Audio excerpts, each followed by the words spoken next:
Atos, como no domingo passado eu trouxe aos irmãos a mensagem, ele escrito por Lucas, ele a Teófilo, provavelmente convertido, mostra, ele começa falando sobre Jesus ressuscitado e mostrando que durante 40 dias o Senhor Jesus esteve entre os discípulos, ensinando sobre as coisas acerca do reino de Deus, até que ele foi assunto aos céus, foi elevado às alturas e deu ordem aos seus discípulos que permanecessem em Jerusalém, para que fossem revestidos do Espírito Santo, para serem testemunhas, tanto em Jerusalém, Judeia, Samaria e até os confins da terra. No capítulo 2, nós vemos que essa promessa do Senhor Jesus, ela ocorre aí o Pentecostes, o momento em que o Espírito Santo é derramado sobre os crentes, sobre os discípulos, sobre aqueles que estavam aguardando o cumprimento da promessa. E aí nós temos o início da igreja. A igreja começa com esses crentes fiéis, começa em Jerusalém, para agora a partir dali se expandir para o mundo todo, até os confins da terra, conforme o próprio Senhor Jesus disse que seria, e ela continua progredindo, continua sendo expandida, continua alcançando nações até que ele venha. Mas acontece que nesse dia do Pentecostes ocorreu um fenômeno, algo extraordinário. Quando o Espírito Santo desceu sobre eles, então eles começaram a falar em outras línguas. E essa discussão sobre línguas tem atormentado as relações entre as igrejas nas últimas décadas. Isso tem feito com que muitos percam aquilo que é mais importante acerca do texto. Primeiramente, temos que entender que esse momento, sem entrar em muitos detalhes, esse momento do Pentecoste é o cumprimento de uma promessa. O próprio apóstolo Pedro, quando prega em seguida, ele diz que aquilo se cumpria o que o profeta Joel havia dito.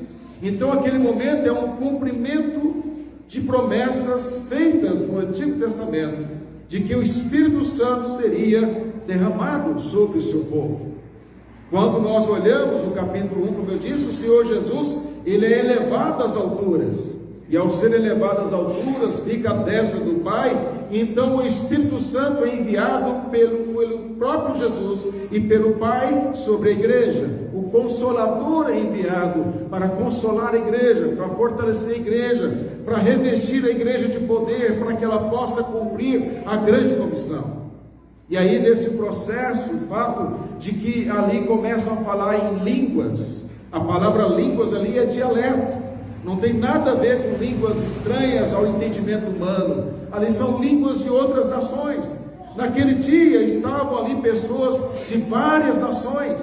Se você ler o capítulo 2, verá que tem esses detalhes no texto, que mostra que havia judeus de todas as nações ali debaixo na terra, reunidos em Jerusalém. Era um momento muito importante, era um momento de festa dos Pentecostes. Então os judeus se reuniam em Jerusalém para comemorar esta festa. E é justamente nesse momento em que há judeus de outras nações reunidos em Jerusalém que ocorre essa manifestação e esse derramamento do Espírito Santo. Os apóstolos começam a pregar e cada um ouvia a pregação na sua própria língua. É como se tivesse um tradutor ali, e de fato tinha um tradutor ao vivo ali. Enquanto eles falavam, então eles ouviam na sua própria língua. Significa que os apóstolos falavam na própria língua deles. Eles não falaram outra língua, mas na transmissão desta língua, da mensagem, aqueles que estavam lá ouvindo, ouviam na sua própria língua. É algo extraordinário. Hoje, com tecnologia, obviamente, não se compara a isso, mas você pode ver nas reuniões dos líderes da ONU, onde há líderes de várias nações que falam várias línguas, eles normalmente têm lá um ponto no ouvido para ouvir a tradução daquele que está falando lá. Mas isso é tecnologia. O fato é que é sobrenatural, é algo fantástico que está acontecendo aqui, e único.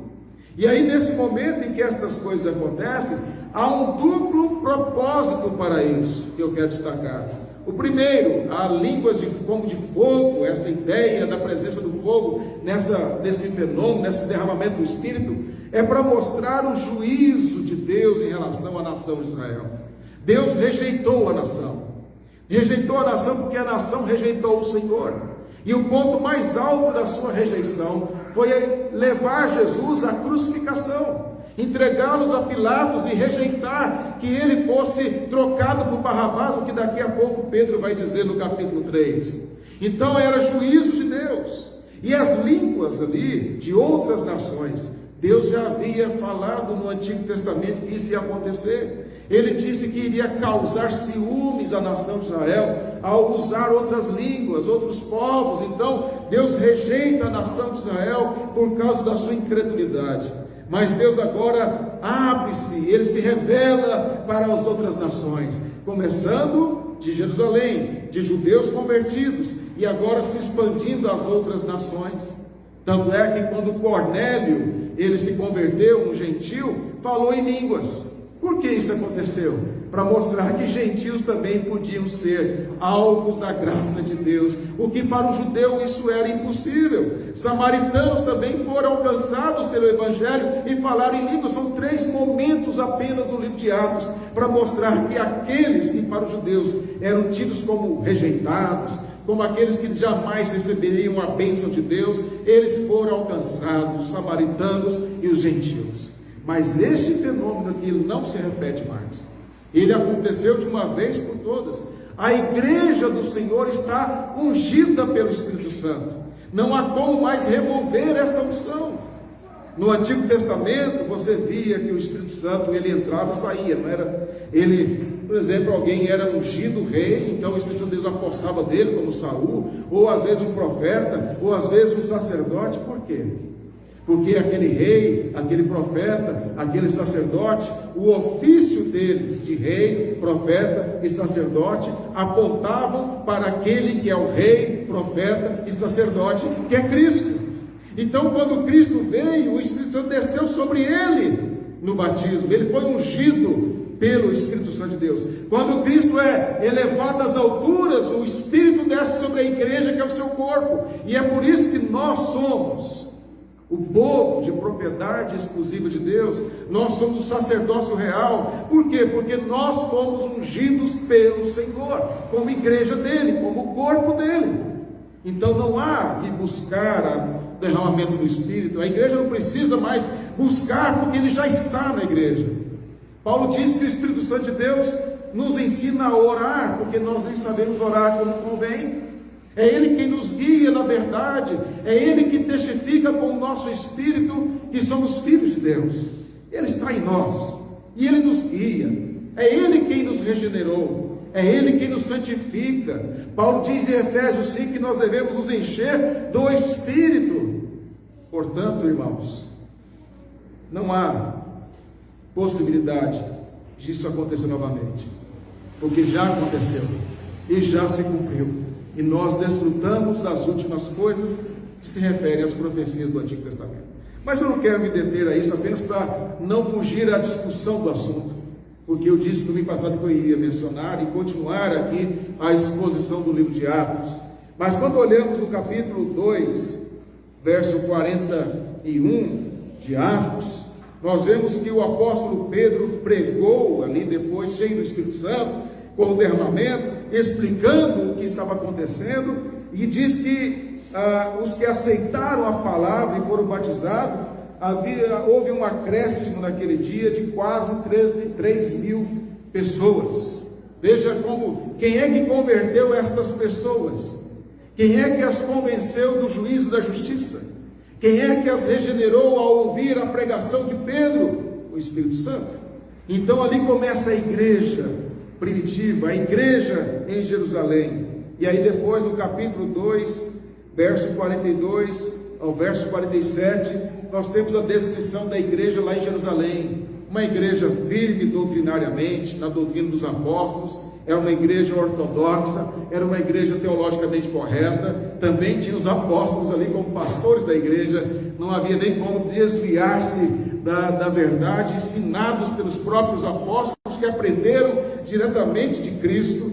era uma igreja de comunhão, de vida de oração, que havia temor em cada coração, que tinha as coisas em comum, que exerciam a assistência social entre os irmãos, ou seja, aqueles que precisavam, havia ali um serviço de assistência a esses, como houve em relação às viúvas.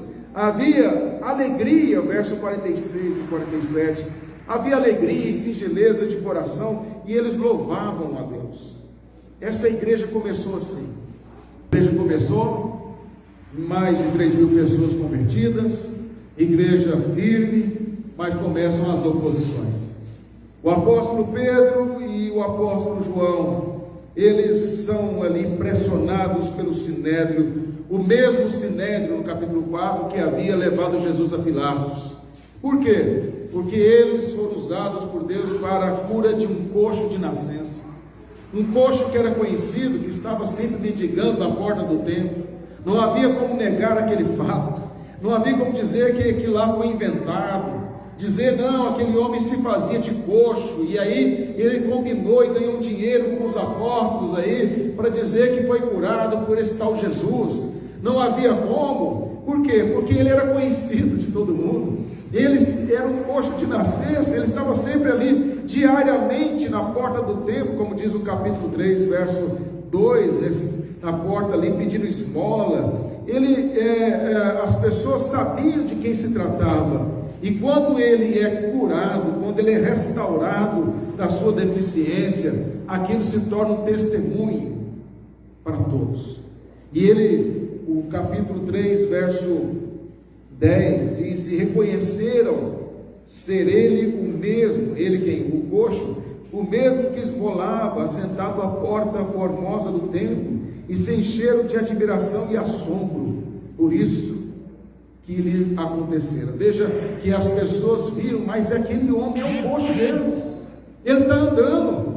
Eu sei, eu já vi esse homem aqui pedindo esmola. Ele sempre esteve aqui pedindo esmola, eu até desprezava ele, mas aqui, então diz que as pessoas começaram a falar, e elas ficaram assombradas com aquilo. Como é que tal coisa pode acontecer? Veja, irmãos, isso é pouco tempo depois da morte de Cristo. Ele tinha ficado 40 dias ressuscitado, foi assunto aos céus. O cenário ainda de pressão, é um cenário ainda de muita angústia ainda, há muita tristeza e há muito ódio ainda ali em Jerusalém em relação a Cristo, e eles estão ali assombrados com isso. E diz o verso 11 que, apegando-se a ele, a Pedro, o coxo, e a João, todo o povo correu atônito para junto deles no pórtico chamado Salomão. Então, quando o coxo foi até Pedro e João, andando normalmente, curado, restaurado, então a multidão cercou Pedro e João. E aí começa a mensagem de Pedro para essas pessoas. Só um detalhe para a gente entender um pouco. As curas que Jesus fez e as curas que os apóstolos fizeram em nome de Jesus, elas demonstravam o que Deus vai fazer na restauração quando Cristo voltar. Quando Cristo voltar, será removido todas as enfermidades, tudo será de fato curado e restaurado.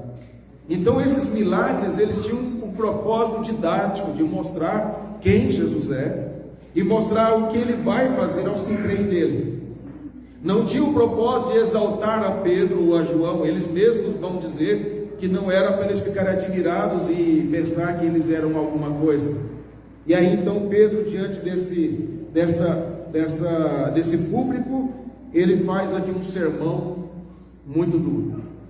E eu quero abordar alguns aspectos aqui, não todos eles, porque não dá tempo, mas alguns aspectos aqui desse sermão. Veja o verso 12. À vista disto, Pedro se dirigiu ao povo, dizendo: israelitas, por que vos maravilhais disso, e por que fitais os olhos em nós, como se pelo nosso próprio poder ou piedade o tivéssemos feito andar? Pedro aqui, ele vai mostrar, primeiramente, direcionar a honra e a glória a quem de direito. Ele não direciona a ele não se coloca como alguém especial ou João. Ele mostra e vai mostrar quem realmente deve receber o crédito daquela cura, e que é Jesus. E aí então o verso 13, ele diz a esses israelitas, os mesmos que estavam no dia em que Cristo foi crucificado, no dia em que Cristo estava com Pilatos, os mesmos que disseram crucifica-o. Então para esses agora, Pedro vai dizer a eles, o Deus de Abraão, de Isaque e de Jacó, o Deus de nossos pais, glorificou o seu servo Jesus, a quem vós traístes e negastes perante Pilatos, quando este havia decidido soltá-lo. Observe então que Pedro, ele começa o sermão dele muito duro, ele não alivia, ele já começa acusando eles, exortando, vocês negaram a Jesus, vocês traíram Jesus, e vocês traíram aquele que é servo do Deus da aliança, do Deus de Abraão, de Isaque e de Jacó. Vocês traíram e negaram aquele que os nossos pais falaram. Vocês traíram e negaram aquele que o Pai Celestial glorificou. Vocês não fizeram isso com qualquer um. Vocês fizeram com o inocente, com o justo, com o santo, com o autor da vida. Vocês cometeram o que toda a geração nossa de israelita não cometeu a esse nível. Vocês cometeram o clímax da negação de Deus, que é negar o próprio Deus encarnado. Vocês tiveram uma dura cerviz, um coração tão duro ao ponto de não reconhecerem que Ele era justo. Então Ele diz, vocês negaram, vocês traíram aquele que o Pai glorificou. Essa expressão glorificou quer dizer que aquele que o Pai glorificou de uma vez por todas. Mas o que significa dizer que o Pai glorificou a Cristo? O sentido em dizer que o Pai glorificou é mostrar que as ações do Pai em relação a Cristo foram ações que o glorificavam. O Senhor Jesus não glorificava o Pai quando Ele obedecia, em todo o tempo Ele obedeceu ao Pai, e Ele fazia isso para glorificar ao Pai. Então Ele glorificava o Senhor com as suas ações, com a sua obediência, com tudo que Ele fazia, Ele glorificava o Pai. Mas Ele, aqui diz, o texto diz que Ele foi glorificado pelo Pai. Se nós olharmos nos evangelhos, há momentos específicos claros em que o Pai glorificou a Jesus. Por exemplo, quando o Senhor Jesus foi batizado, que desceu sobre ele o Espírito Santo, que eu falei, ungindo ele, mostrando que ele é o ungido do Senhor, o Pai disse, esse é meu filho em quem me comprazo. Essa é a maneira clara, o Pai disse, declarou publicamente, o honrou diante de todos, dizendo, esse é o meu filho em quem me comprazo. Na transfiguração, foi um outro momento que podemos destacar, quando o Senhor Jesus foi transfigurado diante de alguns discípulos, apareceu Moisés e Elias, e eles conversavam, mostrando uma prévia do estado de glória de Cristo, e aí os discípulos ficaram tão assim impactados com aquilo, que queriam fazer uma tenda para Moisés, Elias e Jesus, colocando Jesus no mesmo nível de Moisés e Elias. Mas aí o Pai se manifesta, a sua voz, e diz, este é meu filho amado, a ele ouvi.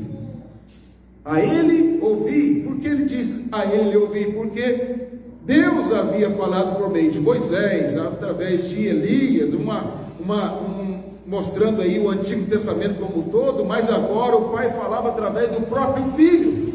Ele é o ponto mais alto da revelação. Então agora vocês ouçam o meu Filho, a ele ouvi. Há um outro momento que podemos destacar também, que o Pai glorificou a Cristo quando Ele é ressuscitado dentre os mortos. O próprio Pedro, no capítulo 2 de Atos, aí, verso 32, ele diz, 2,32, a este Jesus Deus ressuscitou, do que todos nós somos testemunhas. Veja que Pedro fala que o Senhor o ressuscitou, e ele se coloca como testemunha disso. Então, o Pai o glorificou ao tirá-lo da morte, ao ressuscitá-lo. Então, o Pai glorificou a Jesus da ressurreição. Mas também podemos dizer que o Pai glorificou a Jesus quando ele foi elevado às alturas, quando ele foi envolvido por nuvens, como está no capítulo 1, verso 9 de Atos. Então, as nuvens o envolveram e ele foi elevado às alturas, à presença do Pai. Podemos dizer que Jesus foi exaltado, como disse Estevão na sua pregação, no capítulo 7, aí, versos 55 e 56, capítulo 7, versos 55 e 56, mas Estevão, cheio do Espírito Santo, fitou os olhos no céu e viu a glória de Deus e Jesus, que estava à sua direita, e disse: eis que vejo os céus abertos e o Filho do Homem em pé à destra de Deus. Estevão, cheio do Espírito Santo, diz que viu Jesus, viu a glória de Deus, viu a glória do Pai, ninguém viu o Pai, viu a glória do Pai no trono. Ele vê o Senhor Jesus à sua direita, lugar de honra, de governo. À sua direita, quem deu a direita a ele foi o Pai, o Rei, e ele viu Jesus em pé. Isso é um detalhe importante. Um rei só ficava em pé em duas situações. Primeira, se entrasse um rei superior a ele, então ele ficava em pé. Ou se entrasse um amigo. E Estevão estava vendo Jesus em pé, porque Jesus ficou em pé para o amigo, para o receber em glória.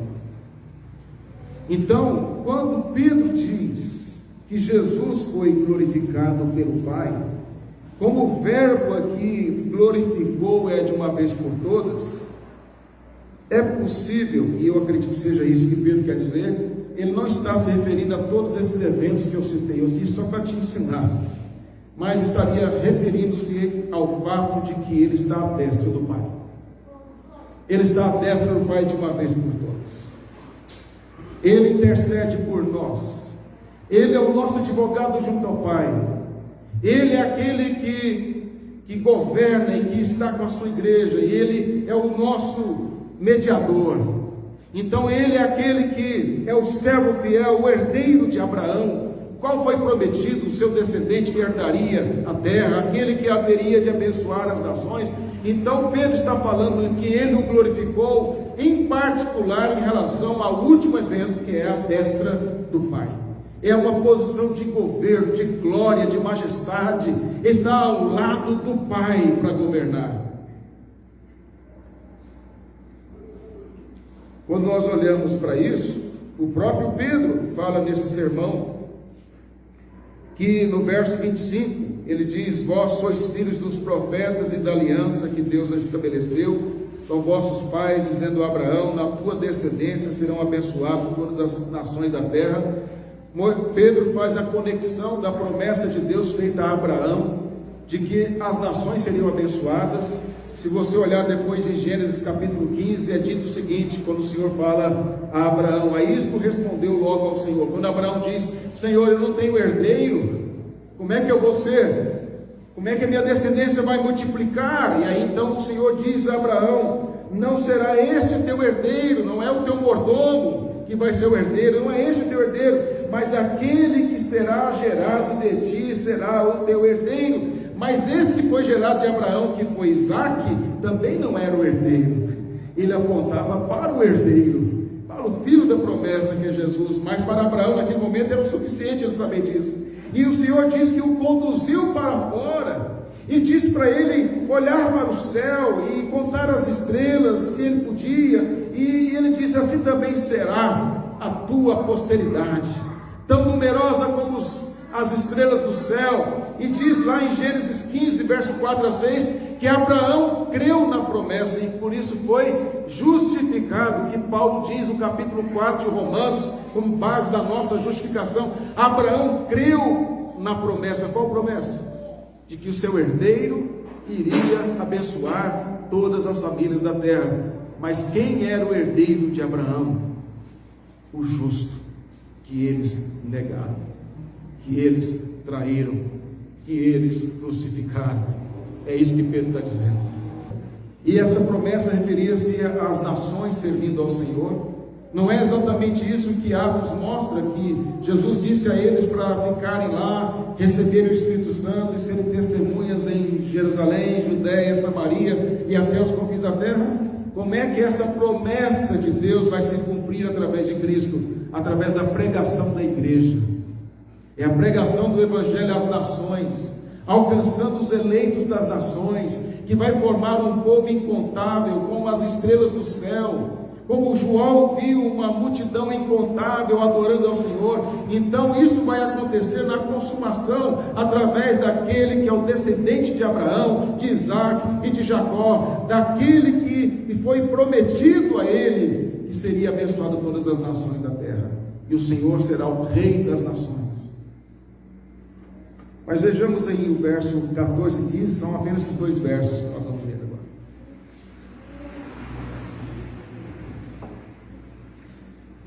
Ele diz assim: vós porém negastes o santo e o justo, e pedistes que vos concedessem um homicida, desaste, mataste o autor da vida, a quem Deus ressuscitou dentre os mortos, porque nós somos testemunhas. Pedro continua batendo. Ele diz: vocês não só negaram aquele que foi glorificado pelo Pai, o servo Jesus, mas vocês negaram aquele que é o santo, aquele que é perfeito, aquele que revela a glória e a santidade do Pai. Vocês negaram aquele que é o justo prometido, aquele que foi colocado e moído por causa das nossas transgressões. Vocês negaram o servo sofredor. Vocês se comportaram completamente contrário àquilo que vocês dizem crer. Vocês negaram, e não só negaram, vocês traíram e vocês mataram o autor da vida. Vocês são culpados da morte dele. Mas como que pode matar o autor da vida?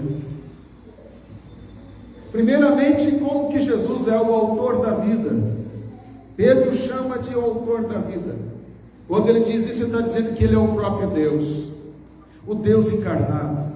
Ele é aquele que é o verbo de Deus, que João diz lá no seu Evangelho, que no princípio criou todas as coisas. Ele estava no princípio e ele criou todas as coisas.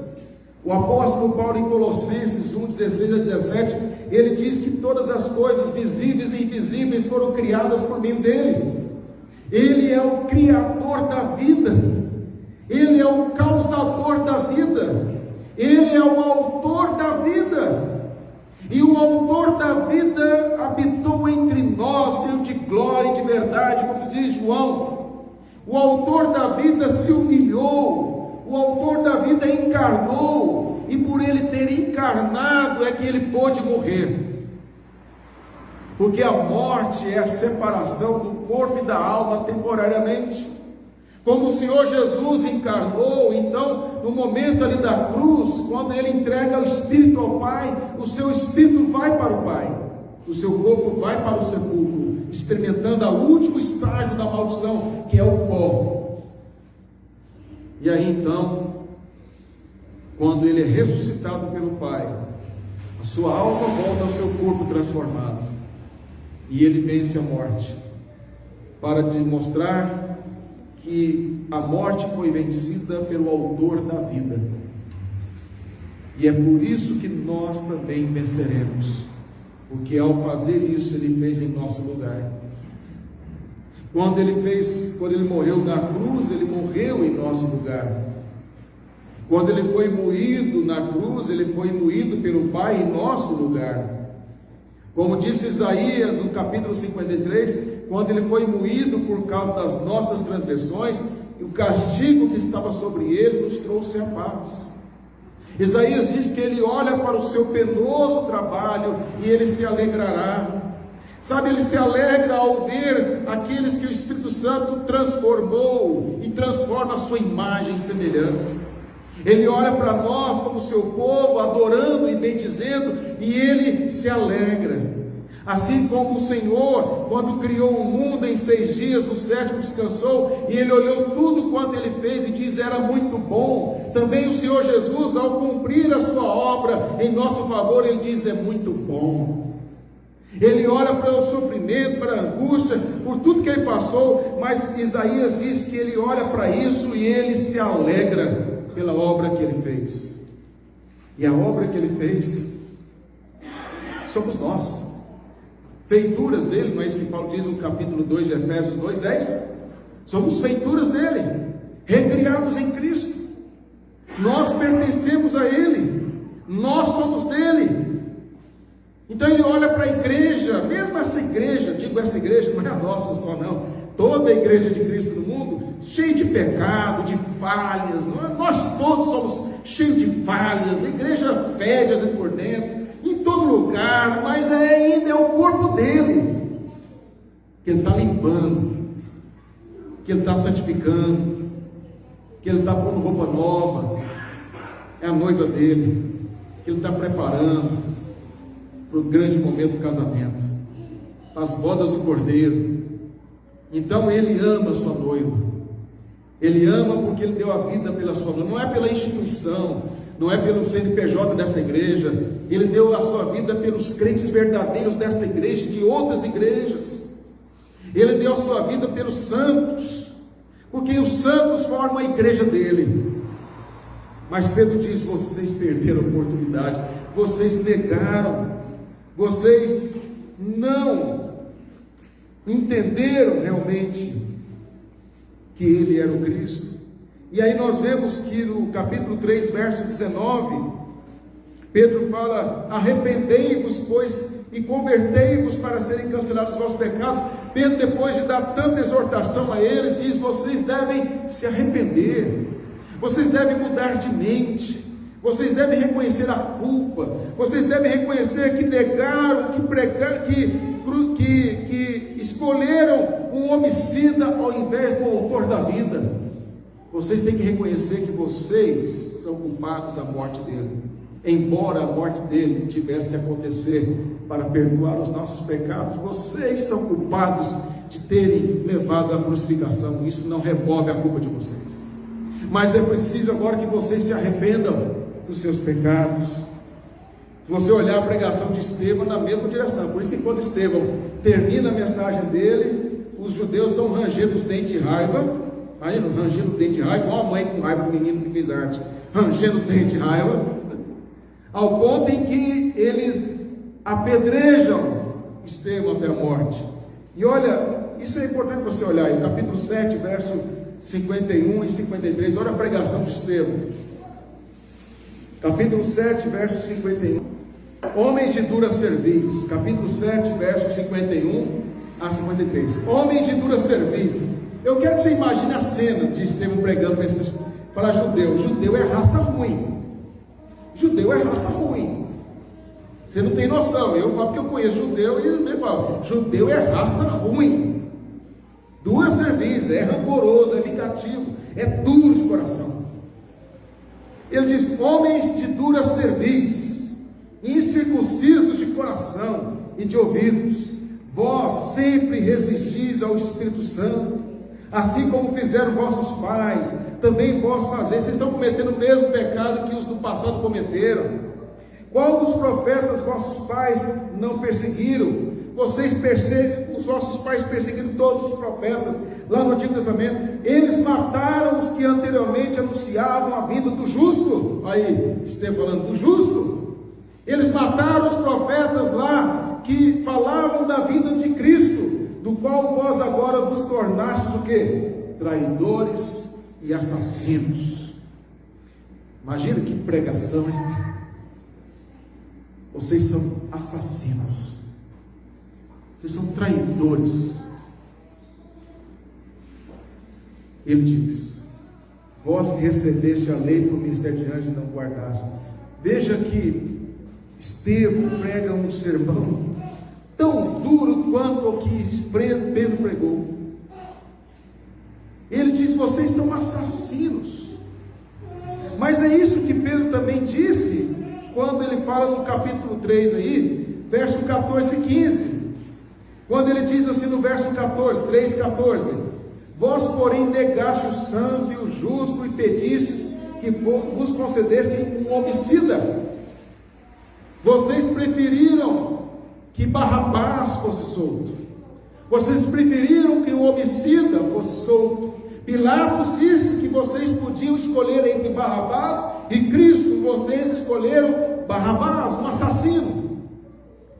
Verso 15, olha o paralelo aí que Pedro faz, o contraste. Mataste o autor da vida. Vocês quiseram que soltasse o homicida, e vocês mataram o autor da vida. Não é assim, irmãos, o que acontece quando as coisas estão tudo distorcidas? O bem vira mal e o mal vira bem. Eles quiseram que o homicida fosse solto, mas o autor da vida não. E eles gritavam: crucifica-o, crucifica-o. E Pilatos disse: eu não vejo culpa nele. Que recaia sobre nós, eles disseram, e sobre os nossos filhos, o sangue desse justo. Se ele for justo, que Deus pese a mão sobre nós e os nossos filhos, os judeus disseram. Mas, irmãos, tanto a pregação de Pedro, como a pregação de Estevão, ou a pregação de Paulo, por exemplo, quando está em Atenas, é uma pregação que fala de arrependimento. O apóstolo Paulo, pregando os atenienses, ao final da sua pregação disse: ora, não levou Deus em conta os tempos da ignorância, agora porém notifica aos homens que todos em toda parte se arrependam. A mensagem dos apóstolos era uma mensagem para arrependimento. Isso tem a ver com a gente caminhando no fim. A mensagem que os apóstolos pregavam não eram mensagens que agradavam o público, não eram mensagem que visava massagear egos. A mensagem deles era uma mensagem de exortação, de mostrar a culpa, mas também mostrar o perdão e a graça. Mostrar a esses que eles primeiro mostravam a culpa, mostravam o que eles haviam feito perante o Senhor, e depois então eles mostravam o caminho do arrependimento, mostravam o caminho da reconciliação, mostravam o caminho da mudança, o caminho da graça. Mas para que aqueles homens pudessem trilhar o caminho da graça, precisavam primeiro trilhar o caminho da culpa e reconhecer a culpa diante de Deus. Precisavam chegar diante do Senhor como publicano, ser propício a mim, pecador. Precisavam dizer a Deus que eles reconheciam que eram assassinos, traidores, que haviam negado o justo. Eles precisavam concordar com a mensagem que eles haviam ouvido e dizer: não, Senhor, eu concordo, eu sei que o que o Senhor disse é verdadeiro. Os apóstolos não pregavam mensagem de coaching, os apóstolos pregavam a palavra de Deus. E algumas vezes muitos convertiam, como Pedro pregou e 3.000 converteram mais. Mas também, quando pregavam, às vezes podiam ser apedrejados, como foi Estevão.